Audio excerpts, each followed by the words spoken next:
Taxi, रिक्षा, एसटीच्या दरवाढीवर विक्रोळीतील प्रवाशांच्या संतापजनक प्रतिक्रिया. मुंबईतील रिक्षा आणि टॅक्सीचा प्रवास महागणार असून सामान्य नागरिकांच्या खिशाला चपराक बसणार आहे. रिक्षा आणि टॅक्सीच्या किमान भाड्यात आता 3 रुपये वाढ होणार असून येत्या 1 फेब्रुवारीपासून नवा दर लागू होणार असल्याची माहिती समोर येत आहे.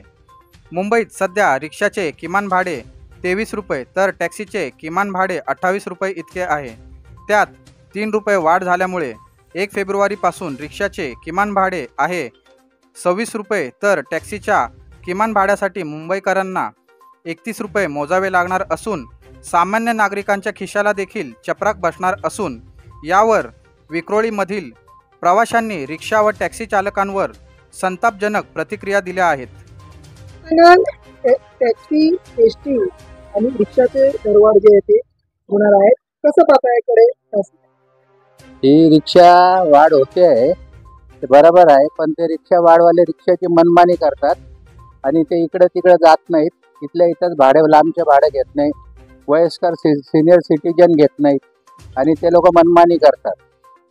भाडं वाढवताय ते ठीक आहे, लेकिन त्यांच्यावरती पण प्रशासनाने कारवाई केली पाहिजे.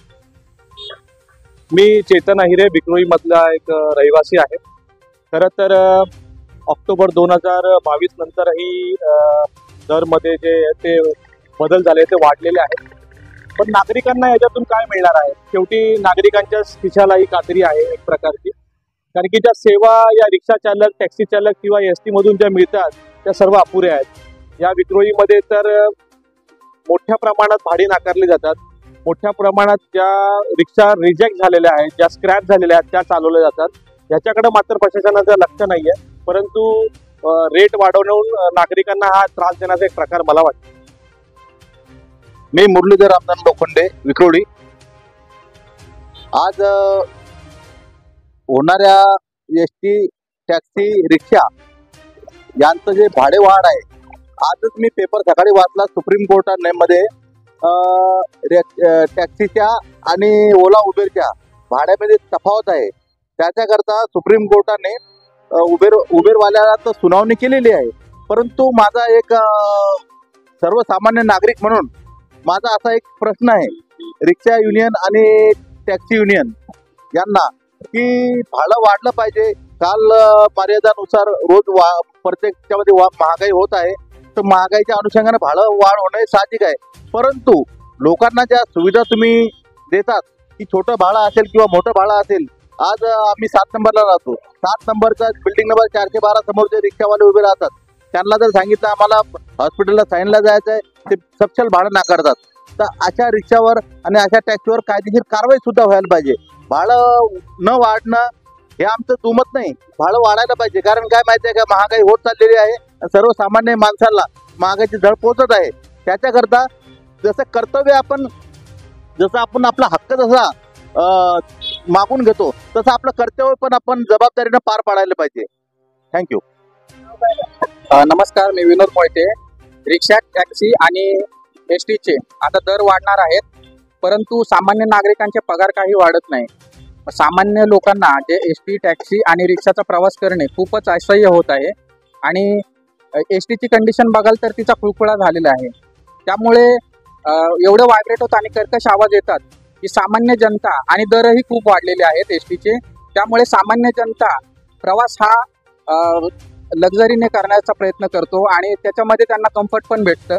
आणि रिक्षा आणि टॅक्सी ह्या लोकांच्या दादागिरीमुळे ओला आणि उबेरवाल्याचा आता खूप हे होत चाललंय आणि त्यांचं भाडंही कमी आहे.